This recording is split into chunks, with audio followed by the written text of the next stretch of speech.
Je présente deux œuvres ici, une installation vidéo et un film, une vidéo, et voilà. Donc l'installation est intitulée Toguna.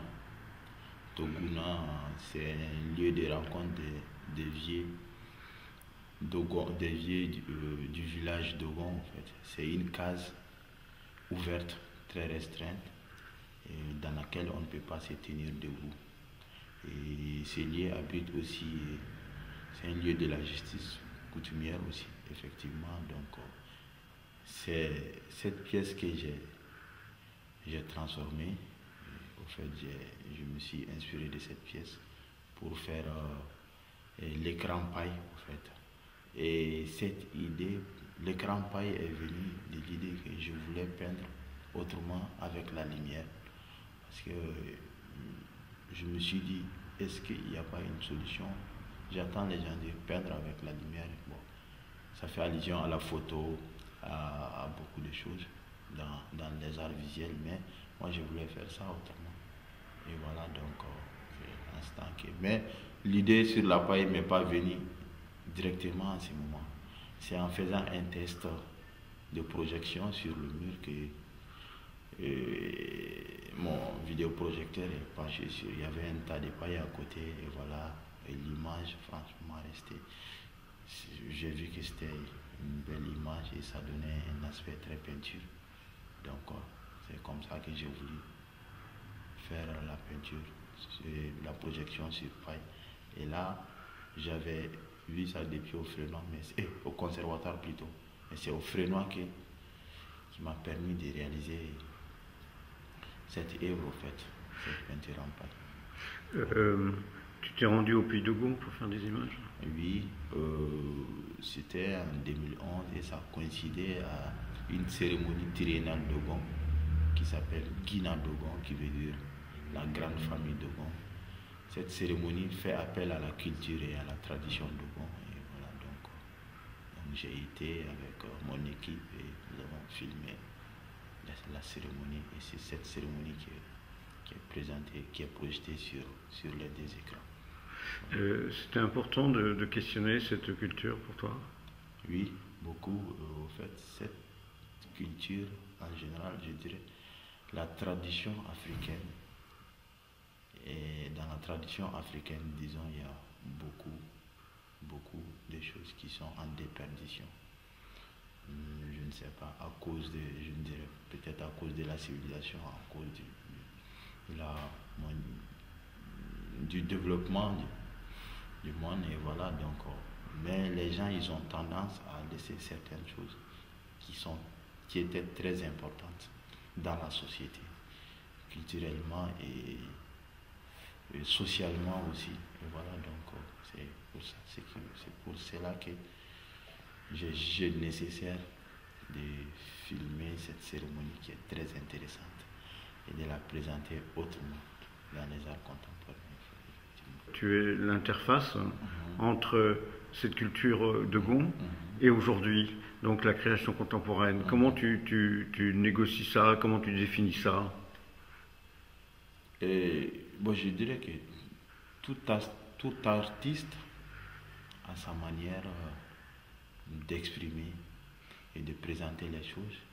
Et voilà. Et moi, je prends cette culture comme ma source d'inspiration. Et voilà, donc je me sers de ça. J'essaie de la marier avec dans le domaine des arts contemporains et faire quelque chose avec. Et voilà, afin de m'exprimer. Et la deuxième pièce qui est présentée ici s'intitule comment? Et ça s'intitule Farao Katama, qui s'appelle Voyage des pierres. Farao Katama, c'est en bambara, donc ça veut dire voyage des pierres. Et voilà, donc là c'est parti d'une idée où je voulais questionner l'animisme et le rapport entre l'animisme et l'animation. Quand je dis l'animation, il s'agit de la vidéo d'animation. En fait, dans le monde animiste, on a tendance à croire que tout esprit et toute chose est animée d'un esprit. C'est pas tendance, c'est comme ça. Et ouais, là, nous, on croit, mais nous, c'est une croyance très forte. C'est une croyance très forte dans la société africaine. Et sauf qu'il y a, bon, c'est pas une croyance générale aussi. Et voilà, c'est pas une chose que tout le monde croit. Et toi, avec qui je parle, toi, je ne sais pas si tu crois trop à l'animisme ou pas. C'est pour cela il y a certaines personnes qui disent que bon, peut-être c'est vrai ou c'est faux, alors que c'est une réalité chez nous. C'est ancré dans nos cultures et c'est une vérité. Et Quelle est la différence entre la croyance et l'animisme, la croyance et la religion? la, la croyance et la religion, Ouais. moi je dirais que c'est des choses qui vont ensemble. Il y a pas, la religion est une croyance aussi.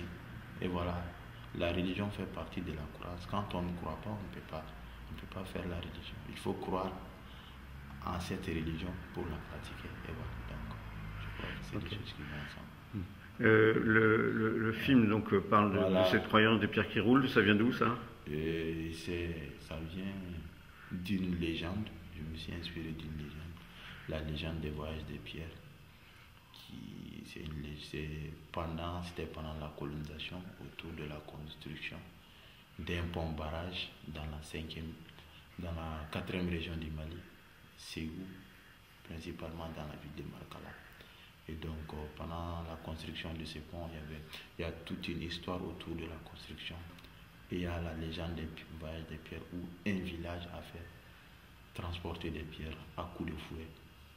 Et voilà, donc, ce village, pendant ces travaux, c'était des travaux forcés, chaque village devait apporter des pierres, une quantité de pierres pour construire les digues du barrage en fait. Donc il y avait un village à côté et puis j'étais fatigué, il n'y avait pas assez de bras valides, mais qui étaient mystiquement forts. Et ils ont décidé de réagir d'une manière mystique. Et de cela, le principe était de fabriquer un fouet à base de gris-gris et donner à un enfant innocent qui pourrait les faire déplacer.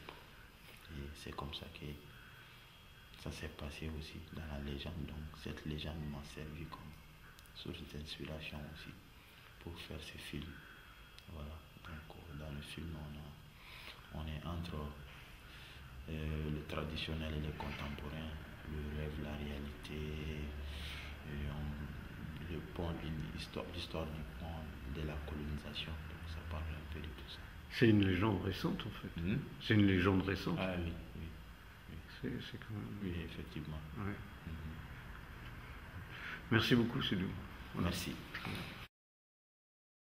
Djakala, c'est en Bambara, c'est la langue Bambara, et qui est en 2 mots, Dja et Kala. Dja veut dire image, ça peut être, c'est l'ombre aussi, l'homme, l'homme de quelque chose, c'est l'image. Et Kala, c'est l'ossature. En plus, ça peut être, c'est l'interdit aussi. Effectivement, donc quand on dit le mot Djakala, ça peut être l'ossature de l'image, ça peut être l'interdit de l'image. Et voilà, donc comme on a dans l'exposition, on a des images, c'est l'ossature de l'image et il y a des interdits de l'image aussi. Donc dans la société traditionnelle, les interdits ne sont pas dévoilés, ne sont pas... quand on dit quelque chose est interdit, c'est interdit. Et en général, dans notre société, quand on dit c'est interdit, on n'explique pas trop pourquoi c'est interdit et pourquoi c'est... Donc c'est des secrets cachés, c'est des secrets et ces secrets peuvent être très bénéfiques pour la société. Et donc on dit à l'enfant, ne fais pas ça, c'est pas bon, on se limite à ça. Et l'enfant, il comprend, il sait que quand un parent te dit que c'est pas bon, ça a une cause et il ne faut pas le faire et ça peut être bien pour toi et pour la société. Et donc c'est un peu dans ce sens que l'ossature de l'image est venue, donc on a essayé de l'intégrer dans l'exposition et ça veut dire beaucoup de choses à la fois.